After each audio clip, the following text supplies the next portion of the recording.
अस्सलाम वालेकुम, मैं हूं आबिद अंदलीब। आज सुप्रीम कोर्ट ऑफ पाकिस्तान में चीफ जस्टिस पाकिस्तान आसिफ सईद खोसा की जो आखिरी रसूमात थी, जो उनके रिटायरमेंट के सिलसिले में जो आखिरी तकरीबात होती हैं उसका एक सिलसिला हुआ। उसके बाद उस फुल कोर्ट में मुख्तलिफ लोगों ने तकारीर की, जिसमें हमारे आने वाले जो चीफ जस्टिस हैं जस्टिस गुलजार, उन्होंने तकरीर की। उसके अलावा फुल कोर्ट में एडिशनल अटॉर्नी जनरल हैं, उन्होंने अटॉर्नी जनरल ऑफ पाकिस्तान की जो लिखी हुई तकरीर थी वो कि उसमें एक नाखुशगवार वाकया पेश आया, उस पर बात करेंगे। लेकिन उससे पहले मैं आपको बताऊं कि बहुत सारे लोग जो अभी हालिया फैसला है स्पेशल कोर्ट का, जिसमें जनरल परवेज मुशर्रफ को सजाए मौत दी गई और उनकी जिस्म को, उनकी लाश को डी चौक पे लटकाने का भी कहा गया, तो बहुत सारे लोग इसको ये समझ रहे हैं कि ये जो फैसला है इसमें अगर अमल दरामद होता है तो उनकी लाश को जो है वो डी चौक पे लटकाया जाएगा। तो मैं आपको ये बात वाजे करूं कि ये कंफ्यूजन है। फैसला ये बिल्कुल भी नहीं है। ये एक जज जो है जस्टिस वकार सेठ, उनकी जाती राय है। इस जाती राय के साथ बेंच के किसी दूसरे मेंबर ने इत्तेफाक नहीं किया और ये चीज काबिले अमल नहीं है। जहां तक सजाए मौत का ताल्लुक है तो इसमें दो जजेस ने इत्तेफाक किया है, तो फैसला यही है। बाकी जो चीज उन्होंने लिखी है वो अपनी जाती हैसियत में लिखी है कि अगर वो इस सजा से पहले वो फोत हो जाते हैं तो उनकी डेड बॉडी को भी इस तरह से उसकी बेहुरमती की जाए। उसको उन्होंने जिस तरह से लिखा कि उनको 5 बार सजाए मौत दी जाए और उनकी जिस्म को जो है वो डी चौक में लटकाया जाए। तो ये फैसला नहीं है और ना ये चीज काबिल अमल है। ताहम अगर इसी ही की बात करें तो ये उनकी उस नफ्सियाती जुनून को जाहिर करता है, ये उनकी उस नफ्सियाती सेहत को जाहिर करता है जिसका आज उन्होंने इजहार भी किया। जब आज हो गए तो कुछ लोगों ने उनको, जाहिर है फौज के बुग़्ज़ में जो लोग वहां मौजूद हैं, उन्होंने उनको उनकी बड़ी सताइश की, उनको बड़ी तहसीन की, बड़ा खराज तहसीन पेश किया कि आप अमर हो गए तारीख में, आपने अपना नाम लिखवा लिया, आपने वो कारनामा अंजाम दिया जो इससे पहले कोई भी नहीं दे सका था। उनको जब पूछा गया कि फिर उन्होंने खुद ही कहा जी कि मैं तो सुबह आया था तो सुबह तो सब ठीक था, मैं टीवी नहीं देखता, ताहम मैं रेसलिंग देखता हूं टीवी पे। अब आप इस बात से भी इस चीज का अंदाजा करें, जिन लोगों ने अल्केमिस्ट पढ़ी होगी, एक बड़ा मशहूर नावल है, तो उसमें वो बताता है कि किस तरह से भेड़ों के भी इंसानों पे असरात होते हैं। तो वो अगर वो रेसलिंग देखते हैं तो रेसलिंग देखने वाला इंसान उसकी नफ्सियाती सेहत का क्या आलम होगा, उसकी आपको उस तहरीर में नजर आ गया कि जिस तरह से उन्होंने एक लाश को लटकाने और उसकी बेहुरमती का एक जो है वो अपने आईनी हुक्म में, अपने आईनी उस ऑर्डर में उसका हुक्म दिया।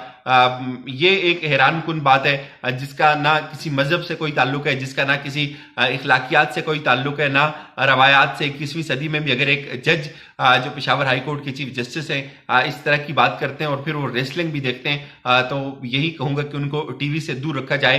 बहरहाल उनके खिलाफ जो रेफरेंस है वो हुकूमत की जो लीगल टीम है, मैं आपको बताऊं, वो तैयार कर रही है।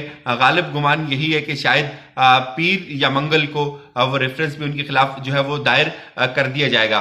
जाहिर है रेसलिंग के उन पे असरात पड़े जिससे उनकी नफ्सियाती सेहत का ये आलम हो गया कि वो इस कदर जुनूनी हो गए, तो अब उनको रेसलिंग से भी दूर रखा जाए। आज का जो गैर मामूली वाकया पेश आया फुल कोर्ट में वो ये था कि अटॉर्नी जनरल ऑफ पाकिस्तान, जो पाकिस्तान के सबसे बड़े लॉ ऑफिसर जिनको कहा जाता है, वो शायद पहली बार ऐसा हुआ होगा कि वो एक जो चीफ जस्टिस हैं जिनकी एजाज में एक फुल कोर्ट हो रहा है, जो रिटायर हो रहे हैं, उनके एजाज में अगर एक तकरीब है तो वो खुद उस तकरीब का हिस्सा नहीं है और उनकी लिखी हुई तकरीर जो है वो एडिशनल अटॉर्नी जनरल पढ़ते हैं। एडिशनल अटॉर्नी जनरल में जो तकरीर की वो तकरीर, चूंकि वो अटॉर्नी जनरल ऑफ पाकिस्तान की ही तरफ से थी, उनकी ही गुफ्तगू थी, जाहिर है वो उनको रिप्रेजेंट कर रहे थे, वो उनके ही अल्फाज थे। उसमें उन्होंने ये कहा जी कि चीफ जस्टिस ऑफ पाकिस्तान जो आसिफ सईद खोसा हैं, उन्होंने रात की तारीखी में कुछ सहाफियों से मुलाकात की।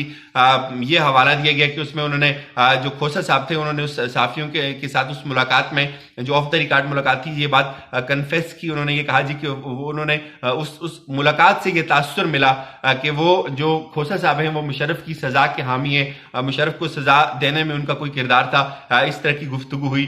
गो कि ये ऑफ द रिकॉर्ड थी। कुछ दिन पहले सहाफी मिले थे खोसा साहब को और ये बात चूंकि रात की तारीखी में नहीं हुई थी, दिन को जो हम सहाफी हमारे दोस्त थे वो मिले थे। इस तरह इससे पहले जो साकिब निसार साहब थे वो रिटायर हुए थे, तो उनके एजाज में भी इस तरह ही तकरीर हुई थी। वो भी सहाफियों को मिले थे, वो पास रूम में आए थे। इस तरह खोसा साहब भी आए, चूंकि हम उसमें खुद शरीक नहीं थे। आज मैंने कुछ दोस्तों से भी पूछा कि क्या बात हुई है, तो लेकिन मैं आपको ये कहूँ कि साफ्ती इथिक्स का ये तकाजा होता है कि अगर ऑफ द रिकॉर्ड कोई बात की जाती है या किसी और कॉन्टेक्स्ट में कोई बात की जाती है तो उसको लीक नहीं किया जाए। ताहम जब फिर जस्टिस आसिफ सईद खोसा ने इस बात को एड्रेस किया तो उन्होंने इस बात को इसकी तरदीद की कि ऐसी कोई बात नहीं है, जो मेरी गुफ्तगू थी उसको सियाको सबाक से हटकर पेश किया गया। ये उन्होंने इस बात की तरदीद की कि मेरा इससे कोई ताल्लुक नहीं है। फिर उन्होंने इससे आगे बढ़ी बात, उन्होंने अपना सारा एक सिलसिला बताया कि मैं जो है वो जब छोटा था, जब मैं पैदा हुआ तो मेरा एक दान था, तो मेरे बारे में ये कहा गया कि ये बच्चा जो है वो बड़ा होकर बहुत मशहूर होगा। उन्होंने अपना एक सारा सिलसिला बताया, क्या क्या हुआ, उन्होंने किस तरह से उनके क्रेडिट पे क्या क्या फैसले हैं, उन्होंने जो केसेस सुने उसकी क्या तफसीलात हैं, उन्होंने जो मॉडल कोर्ट्स का क़याम अमल में लाया, दीगर जितनी भी उन्होंने इस अपने प्रोसेस अपने इस सारे सेटअप को अदालती जो उनका जुडिशल कैरियर है उसको किस तरह से वो आगे लेके गए। उससे पहले मैं आपको बताऊं, हम सुबह बड़े जल्दी उठे, हमें बड़ा इंतजार था कि आज का जो आखिरी रोज होगा आसिफ सईद खोसा की अदालत में, जिस आसिफ सईद खोसा की अदालत में वो किस तरह से चीज़ों को लेंगे। चूंकि मुझे याद है बहुत अच्छी तरह आज से ही तकरीबन 11 माह कबल जब 17 जनवरी थी गालिबन साकिब निसार साहब का आखिरी दिन था, तो उसमें उन्होंने 2 केसेस सुने थे और उन्होंने कुछ गुफ्तगू भी की थी। तो आज मैं उसी सारी चीज़ को जो है वो जहन में रख के गया था। तो फिर जब इनका जो आखिरी केस था इनके करियर का, वो भी एक मुलजमा थी मरी की, कत्ल का इल्ज़ाम था, उसकी जमानत का कोई मसला था, उस पर उन्होंने आखिरी रिमार्क्स ये दिए कि ये मेरे करियर का आखिरी केस था। आपका बहुत बहुत शुक्रिया, आप लोगों ने मुझे बड़े जो है वो पेशेंस से बर्दाश्त किया। ये गुफ्तगू हुई उनकी तरफ से।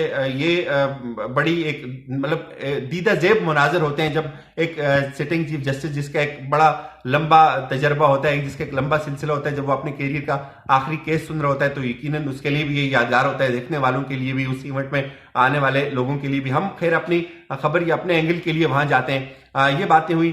फिर जो बार कौंसिल है जो उसके जो रिप्रेजेंटेटिव थे उन्होंने भी तकरीर की। अमजद शाह साहब हैं जो पाकिस्तान बार काउंसिल के चेयरमैन, उन्होंने तकरीर की, उन्होंने बहुत सराहा इसको खोसा साहब को। उन्होंने कहा जी कि आप अमर हो गए। फिर खोसा साहब ने अपनी तकरीर में भी एक नज़म का जिक्र किया, फहमीदा रियाज की, वो नज़म के जो होगा देखा जाएगा। उन्होंने कहा जी कि एक जज को बड़ा शेर दिल होना चाहिए। मैंने जो कुछ आज तक जो फैसले किए, जो कुछ मैंने लिखा या मैंने समझा या जो कुछ मैंने बोला, वो इस चीज से कतई नजर होकर लिखा या बोला कि इस पे लोगों का क्या रद्द-ए-अमल आएगा, मुझे इससे कोई सरोकार नहीं रहा।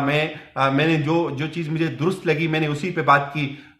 फिर उसके बाद चूंकि आने वाले जो चीफ जस्टिस हैं, जो इंशाल्लाह कल से आपको अपने टेन्योर को एज ए चीफ जस्टिस अपने कैरियर का आगाज कर रहे हैं, जस्टिस गुलजार, इन्होंने अपनी तकरीर की। उन्होंने करप्शन पे बात की कि करप्शन का खात्मा होना चाहिए, करप्शन एक नासूर है। ये एक इंतहाई इंपॉर्टेंट उनकी जो गुफ्तगू है। अगर आप उनके केसेस, आप उनके बेंच में बैठे, अगर आपको इस बात से अंदाजा होता है कि किस तरह से वो करप्शन के खिलाफ बरसरे पैकार हैं, इस तरह की रिमार्क्स हमेशा उनकी तरफ से सुनने को मिलते हैं। आगे का जो सफर है वो शायद सो मोटो की तरफ जाए, चूंकि हमारे नजदीक हम ये समझते थे कि आसिफ सईद खोसा ने शायद 1-2 बार सो मोटो लिए हैं। हमें ये लगा था, जिसको उन्होंने खुद भी कहा था, एक आर्मी चीफ की मुद्दत मुलाजमत का मसला हो या उससे पहले एक नेब के हाथों एक तहकीक हो रही थी, उसमें एक ब्रिगेडियर थे फौज के रिटायर्ड, उन्होंने एक लेटर लिखा था आसिफ सईद खोसा, उस वक्त के जो चीफ जस्टिस थे उनके नाम।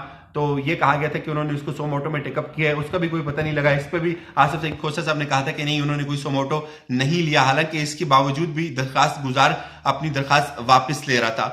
अब ये जो नया दौर होगा जस्टिस गुलजार का, इसमें ये चीज ज्यादा गालिब गुमान जाहिर किया जा रहा है कि जो जस्टिस गुलजार हैं वो सो मोटो लेंगे। फिलहाल मेरी तरफ से यही कुछ, अपना ख्याल रखिएगा।